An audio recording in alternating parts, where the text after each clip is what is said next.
Millions of dollars were spent on ridiculously costly items by legendary Hollywood actors. In addition to earning unthinkable wealth, Hollywood's golden age stars spent it in ways that would make modern-day celebrities blush.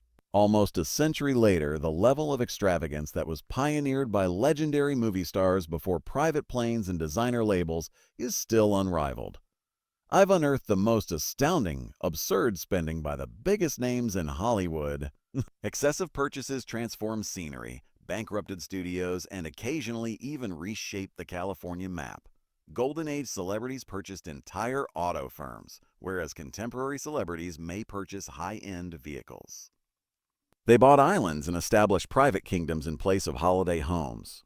Third on our list, that transaction was so outrageously costly that it led to a congressional probe and permanently altered U.S. tax law. But why did these affluent celebrities spend so much money? Was it ego and rivalry? Or was there more to the psychology of unexpected celebrity in a time when many people had been raised in abject poverty? Hold on, because these lavish purchases expose the real nature of the link between money and old Hollywood. In a world where people who were nobody yesterday became overnight millionaires without any financial advice, spending caps, or even the slightest notion of moderation. After watching this video, you'll know why some of the greatest filmmakers who amassed fortunes worth billions of dollars in today's currency died penniless. First on the list is William Randolph Hearst, the man who brought down a media conglomerate. The 5 words that terrified William Randolph Hearst's financial advisors were, "I think I'll build something." The film producer and newspaper magnate did more than construct a house.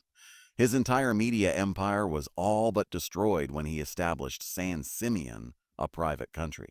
Originally a little camping lodge, Hearst Castle has grown into the largest private zoo in the world with a main mansion that is 68,500 square feet with 38 bedrooms and 42 baths. Not only was this undertaking enormous, but Hearst also equipped it by buying whole churches, castles, and monasteries in Europe, dismantling them stone by stone and reassembling them in California. Because he kept discovering more amazing Roman antiquities to add, he reconstructed his Neptune pool 3 times. Hearst spent over $150,000 a month on upkeep and acquisitions throughout construction, which is equivalent to nearly $2.05 million today. Hearst spent the contemporary equivalent of $700 million on San Simeon, according to financial documents made public after his passing. The most absurd part was that, despite the Great Depression, construction went on at full pace. He was forced to sell numerous newspapers and radio stations in 1937 due to his company's $126 million debt, which is now close to $2.04 billion. Nevertheless, Hearst proceeded to finance his passion by taking out loans against his remaining assets to build San Simeon. Hearst frequently spoke of creating something that would outlast him in private letters to architect Julia Morgan, exposing the mortality anxieties that motivated his extravagant spending. Marion Davies, his longtime mistress, subsequently said, "W.R. was constructing San Simeon as his memorial rather than a house." Despite decades of building, San Simeon was only partially completed at the time of Hearst's death in 1951 due to financial difficulties. In the end, the property was given to California since his heirs were unable to pay the property taxes. An ultimate irony for a project designed to preserve Hearst's individual heritage. Charlie Chaplin comes in second. To avoid sharing profits, the man constructed his own studio. Charlie Chaplin made a calculated investment that at the time was seen to be completely insane, while other celebrities spent fortunes on mansions and opulent possessions. To retain more of his profits, he constructed his own full-fledged film studio. Chaplin startled Hollywood in 1917 by paying $35,000 for 5 acres on Sunset Boulevard. a time when studios controlled every element of production and pocketed the majority of revenues. Approximately $750,000 was spent today to construct Charlie Chaplin Studios. This was more than just a workspace. It was a complete production complex with executive offices that resembled English cottages, sound stages, processing labs, and editing facilities. Today, the initial building cost of $100,000 is more than $2 million. One worldwide executive openly made fun of Chaplin, saying, "The little tramp will be a real tramp when this folly bankrupts him." Chaplin's commercial acumen was overlooked by his detractors. At a period when studios micromanaged every element of filmmaking, he acquired complete creative freedom and went from earning 50% of his film's profits to almost 100% by managing his whole production process. His utilization of the studio was the most elaborate.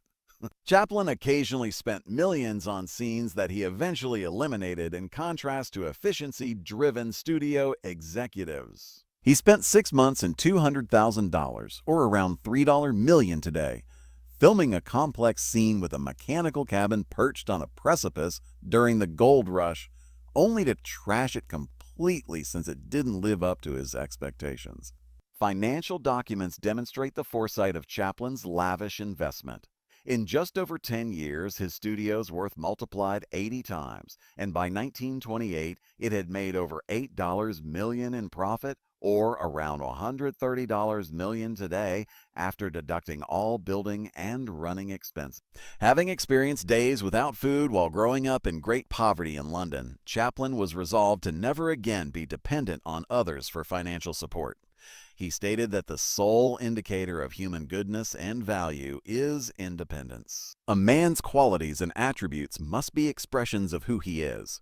3. John Barrymore, the menagerie on a private island that even Hollywood was astonished by. The finest Shakespearean actor of the time, John Barrymore, bought and transformed the 13-acre Bella Vista Isle off the coast of California, bringing star extravagance to a whole new level. Barrymore purchased this private island in 1927 for $167,000, or almost $2.07 million in today's currency.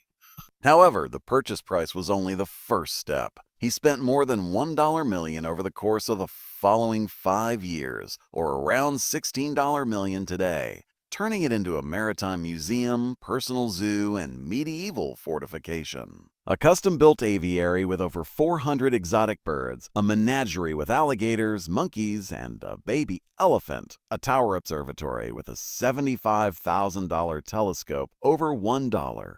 $2 million today, and an automated pipe organ that played throughout the property were all features of Barrymore's Island, according to bankruptcy records.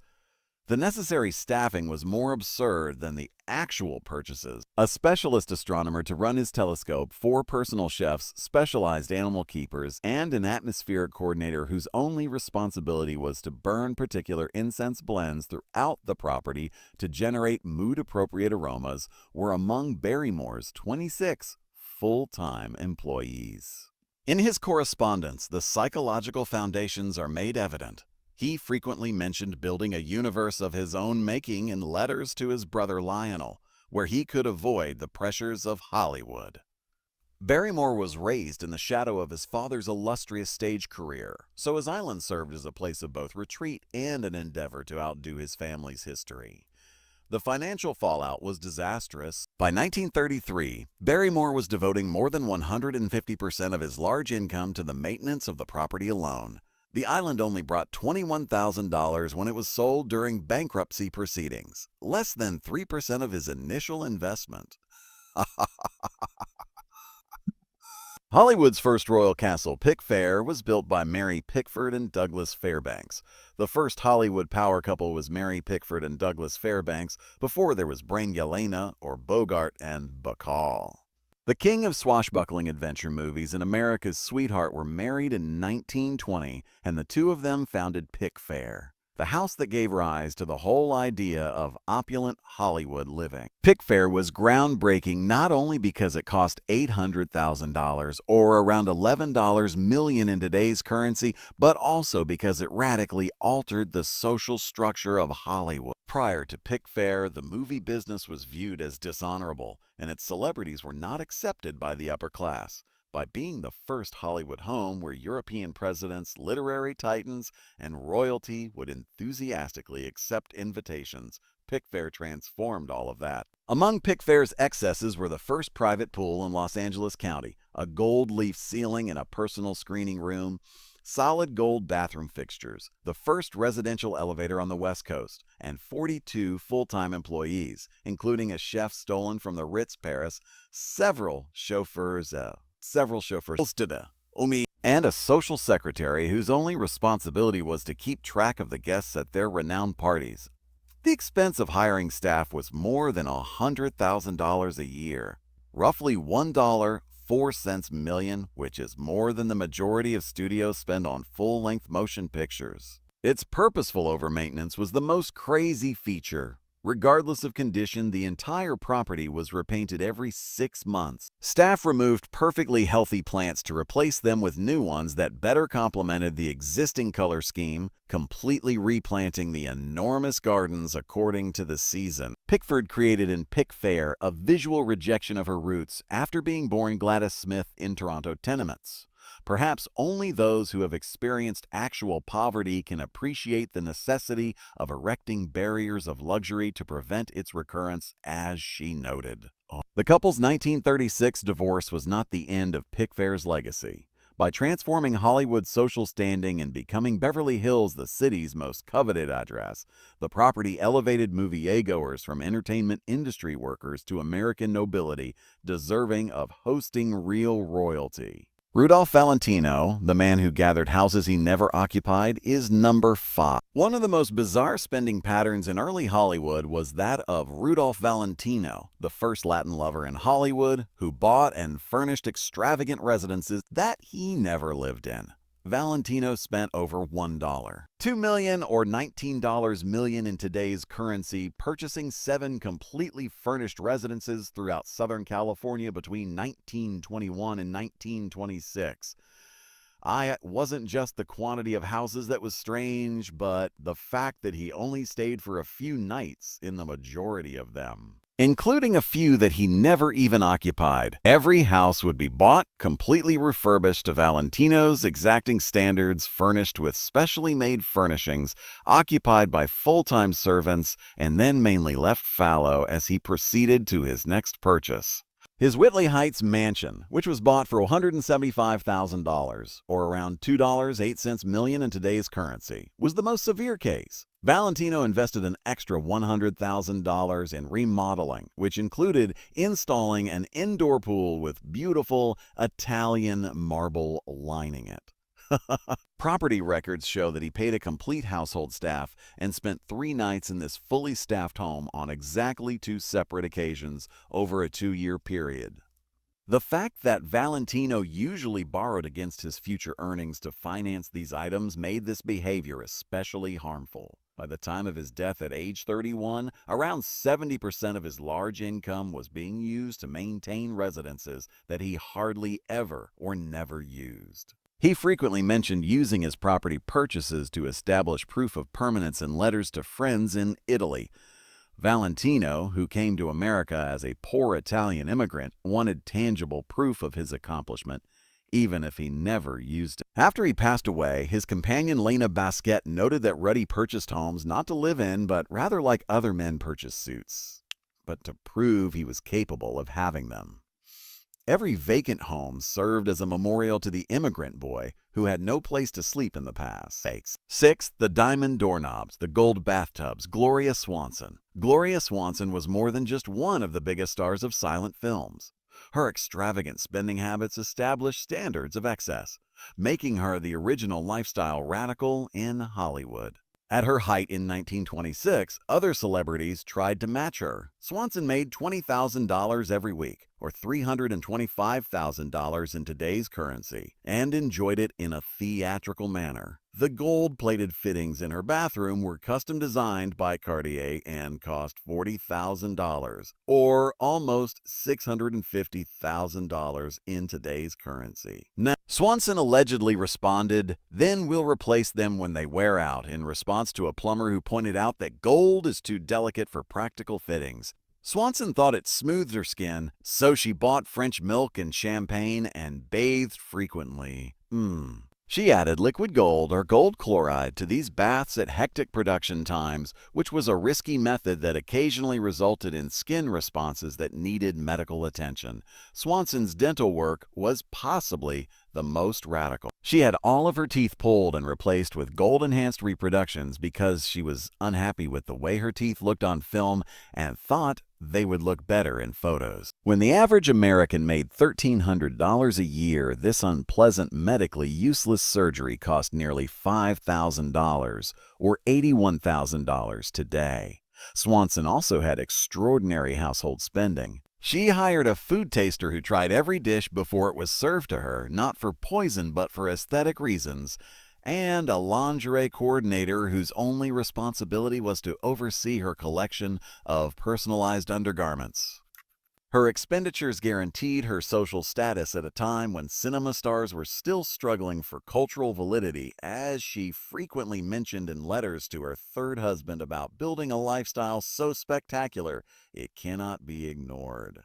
Swanson filed for bankruptcy in 1934, citing debts totaling more than $500,000, about $11 million in today's currency.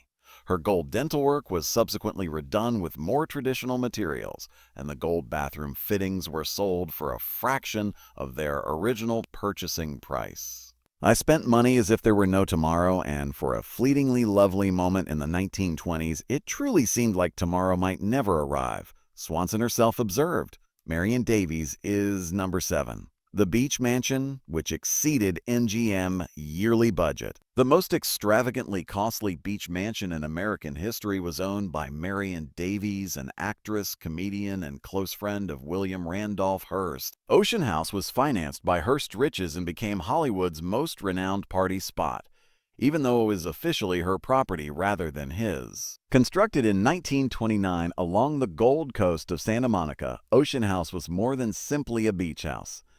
It was a compound with 34 bedrooms, 55 bathrooms, and 32 full-time staff.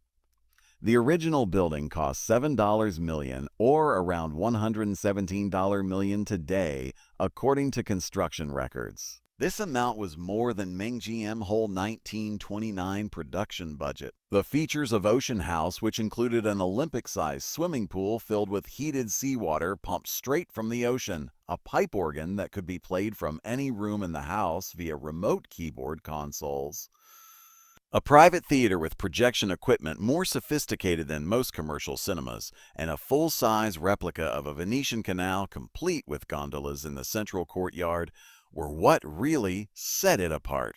A typical weekend party at Ocean House cost between $10,000 and $15,000, or roughly $170,000 to $250,000 in today's dollars, according to household ledgers.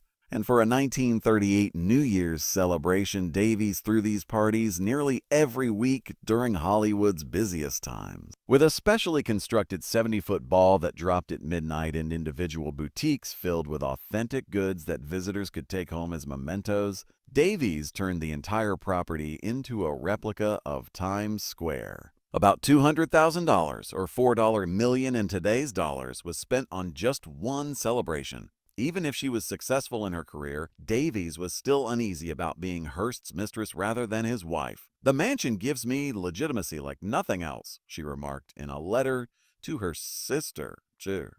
"They have to accept me as more than just WR girl when they visit my house." Hearst's financial issues were ultimately exacerbated by Ocean House's extravagant lifestyle. The yearly operational expenses had risen to around $700,000 by 1937, or $14 million in today's currency. The most illustrious party spot in Hollywood came to an end in 1938 when the land was regretfully sold. The eighth number, The $1 million sandwich flights of Elvis Presley. Elvis Presley's spending patterns were the pinnacle of golden age star extravagance, even though they came from rock's early days rather than original Hollywood. Even Hearst might have thought it was excessive to push celebrity excess to such extremes. Elvis bought a Convair 880 jet in 1975 for $800,000, or roughly $4.03 million in today's currency, and named it the Lisa Marie in honor of his daughter. He renovated it for an extra $1 million, adding a conference room, gold bathroom fixtures, and a master bedroom with a unique entertainment system. The yearly expenses for staffing and upkeep topped $500,000, or almost $2.07 million today. Elvis's usage of the plane was what really made his expenses astounding. Elvis would frequently travel hundreds or thousands of kilometers just to eat certain foods, according to pilots' logbooks. The most well-known was his Fool's Gold Loaf expedition, which involved a nighttime flight from Memphis to Denver seeking a particular sandwich made of a hollowed-out loaf of bread stuffed with a pound of bacon, peanut butter, and jelly. Fuel, personnel, and other expenses for this one midnight sandwich run came to nearly $16,000, or $86,000 today. Financial documents show that throughout his latter years, Elvis took comparable flights relating to food at least once a month, wasting far over $250,000 a year on rash aerial food deliveries, or almost $1.03 million today. Elvis's flights for matchmaking were perhaps even more expensive. When pals revealed relationship problems, Elvis took them to Las Vegas for impromptu weddings on at least 3 recorded occasions using his own plane. Milo High, his pilot, claims that after learning of a fight between a Memphis buddy and his fiancée, Elvis once took them to Vegas for an instant wedding, telling them, "You two need to get married tonight, and I'm making it happen." Elvis, who was raised in poverty in Tupelo, Mississippi, equated freedom and prosperity with unfettered mobility. As his lifelong buddy Marty Lacker noted, being able to fly anywhere at any time was the ultimate indication that he had succeeded for a poor boy who had previously been unable to pay for bus fare.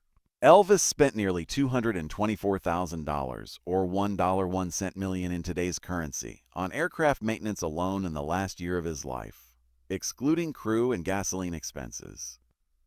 As his heirs battled with enormous tax issues, the jets were sold soon after his passing.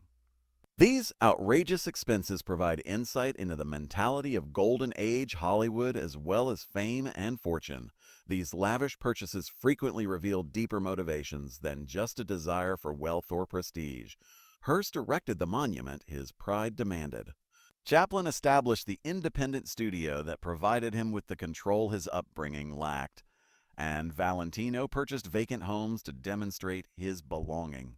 These disparate spending patterns are similar in that they all show attempts to use excessive money to satisfy psychological requirements. Stars who were raised in poverty erected tangible symbols of safety and prestige. To become independent, those who felt constrained by the studio structure had to spend a fortune. Additionally, people like Davies legitimized precarious social conditions by using architectural grandeur. Frequently, the financial repercussions were disastrous.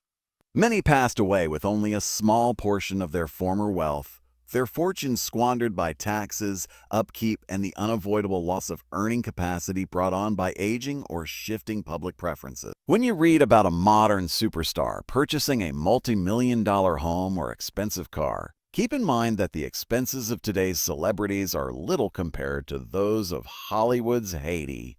In their quest to turn their fantasies into reality through exceptional money, celebrities not only bought things but also modified landscapes, created private kingdoms, and occasionally even physically altered the map. Which unexpected Golden Age star expense startled you the most? Tell me in the comments section below.